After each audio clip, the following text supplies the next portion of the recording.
Hi there, welcome to the channel. My name's Zach and this is Me and My Tenere episode 3, and today we're going to be installing heated grips.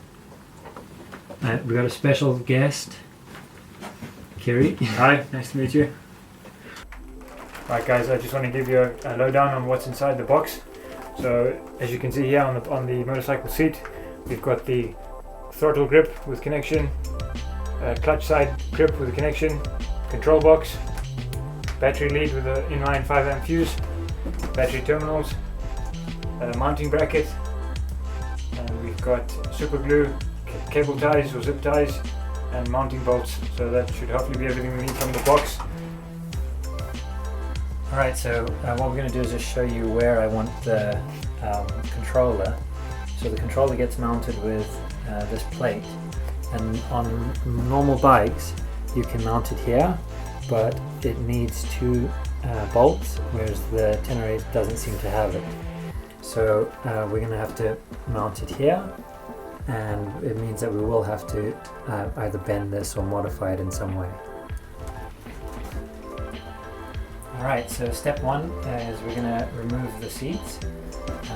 If you have your key, you'll know that over here is where it unlocks. I've already unlocked it, so we're just going to remove that.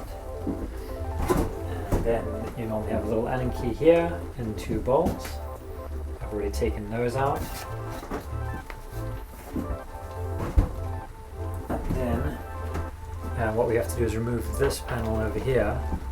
So we've already taken the bolts out. There's another bolt over here. Unclip it.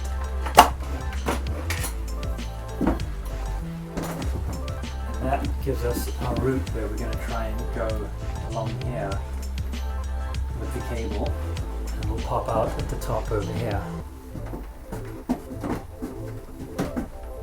The first major step would be to route the battery cable. So you've got your two terminals this end with the inline 5 amp fuse. So for now we'll just leave that in this general region, making sure that the terminals don't touch the battery terminals until we need to connect them. We take the 2-pin connector and we start to feed it through.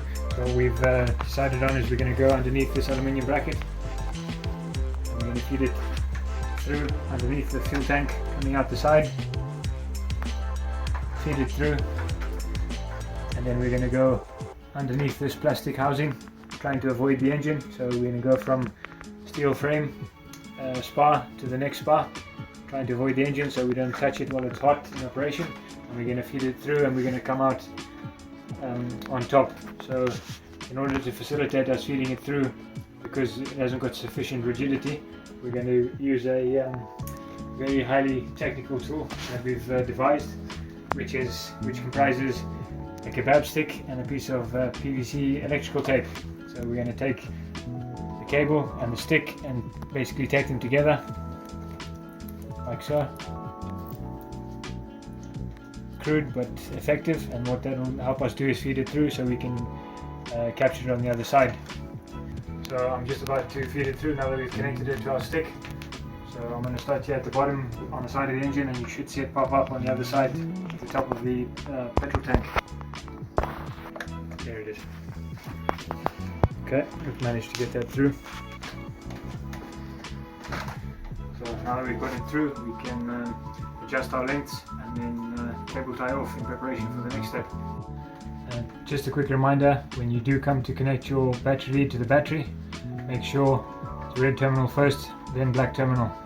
Alright, so in order to remove the grips, there's a bolt here that we have to take out, and then there's a bolt, there's two bolts here, but I've taken just the one out, and then you can just swing out that.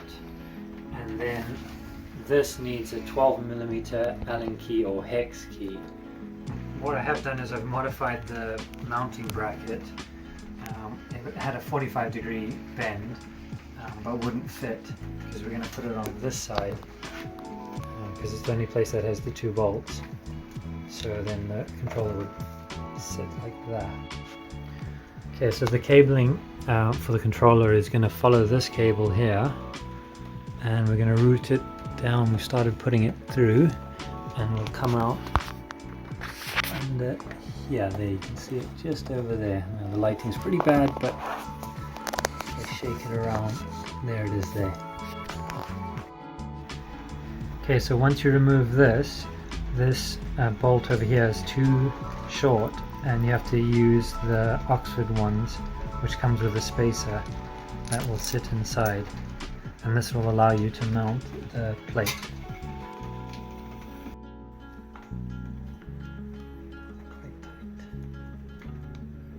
So a top tip is to mount the controller to the bracket before you mount the bracket onto here, because if you mount the bracket on, you won't be able to get any of these 4 screws on. Okay, now that we've successfully routed our battery cable into position, now it comes time to disconnect the battery initially, so we can connect our leads and then reconnect the terminals. So first of all, we're going to remove the black terminal from the battery.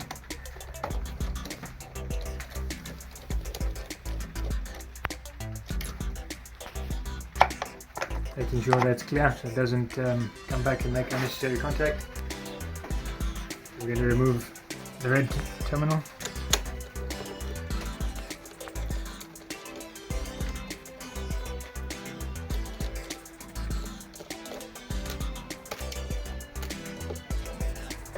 Again, making sure it doesn't make unnecessary contact while we're working.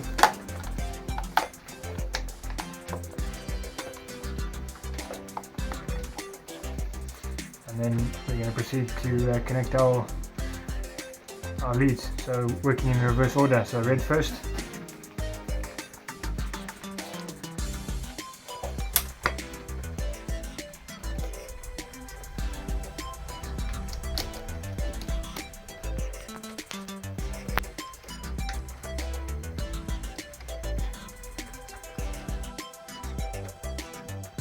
Okay, so that's our red connection all connected, so we just refit the boot.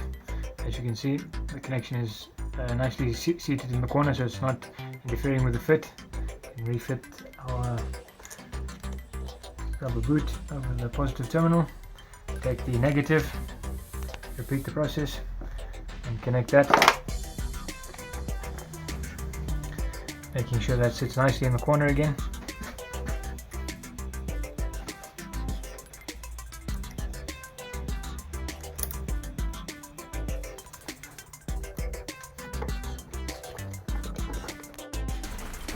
Alright, you join me on day 2, and if you're doing this on a Yamaha Tenere, a good top tip is get yourself a 12mm Allen key. Yeah, so you're going to need that 12mm to take off the handlebar weights. Alright, and as you can see, I've also cut the old grips, and they are super glued on, so I'm just going to go and scrape all this off now. Sadly you do have to cut them because there's no way to pull that off. Okay, so once you've got the old grip off, I've also removed the indicator panel over here and just taped it out the way, because now I'm going to have to get all this stuff off. So I'm going to use sandpaper. I'm going to get it all nice and clean again because it's quite a tight fit to get the new grip on. Alright, so I'm just going to use some sandpaper to try and get all the last little bits of glue and stuff off.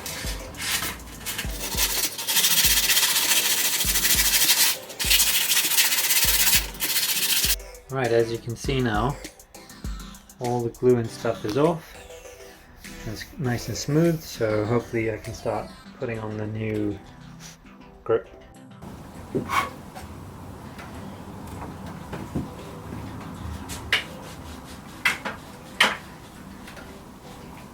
Something to be wary of is to make sure that your clutch lever can still be pulled without being disrupted by this bottom bit over here.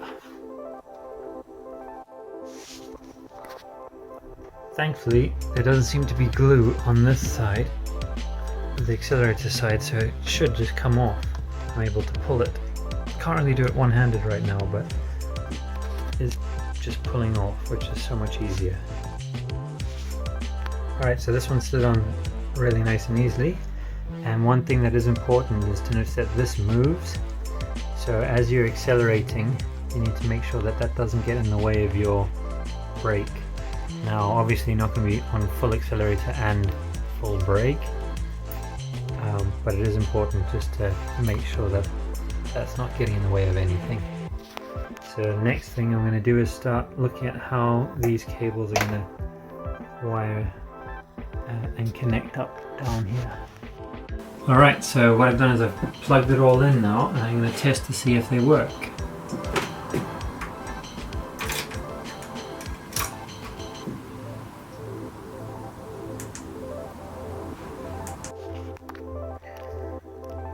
Yeah, I can feel they're getting warm. I've put it on to 100% just to see. But they do seem to be working, which is fantastic. So now I'll look at permanently gluing them in and then routing them onto the kit. Alright, so I've got both grips mounted now. I haven't super glued them yet, and I'm now just spending a bit of time having a look at exactly how the cables are going to go. And now here comes the part I fear the most, the super glue. Right, so I've put a cloth there just to try and protect the paintwork in case any glue falls off. The plan is going to be to put a little line here, underneath, and maybe a little on the side here.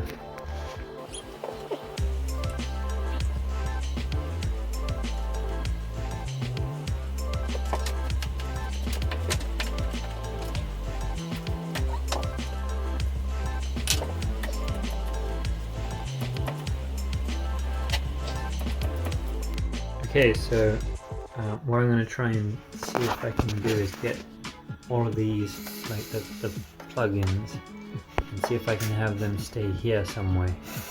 There's a little bit of a gap, mainly down there. Okay, so now what I'm doing is I'm just using insulation tape to tape up these connections, because I don't think those connections are waterproof. Okay, as you can see, I've finished wrapping them with insulation tape, and I might wrap all of this together as one pack. I might also just leave it as it is. Alright, so another tip I would say is to get your own zip ties, because the pack only comes with about 2 or 3, and for me, I don't think that's enough zip ties. Okay, so I've managed to secure all the cables to that here with the zip tie, and now what's left is to secure this cable here. Alright, so having zip tied the main wires over here, now all I really need to do is secure this wire and then kind of put all the stuff back. That's it, it's pretty much done, and then just snip these off, tidy up, and use some of my extra zip ties.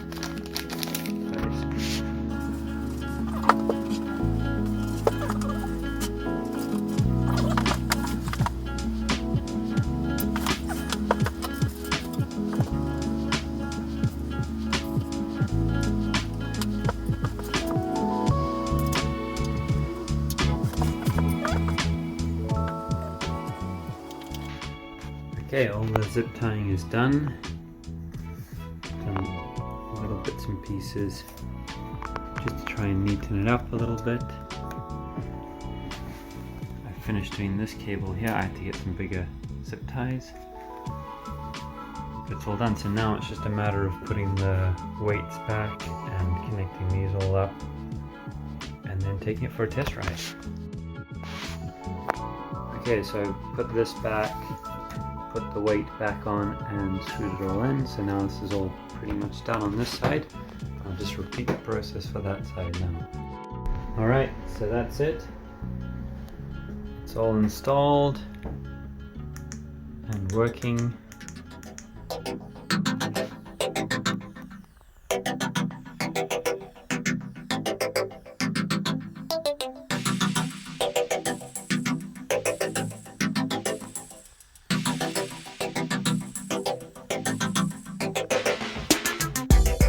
I'd just like to say we're not sponsored by Oxford, and I'll leave a link in the description to get the Allen key from Amazon and the Oxford product.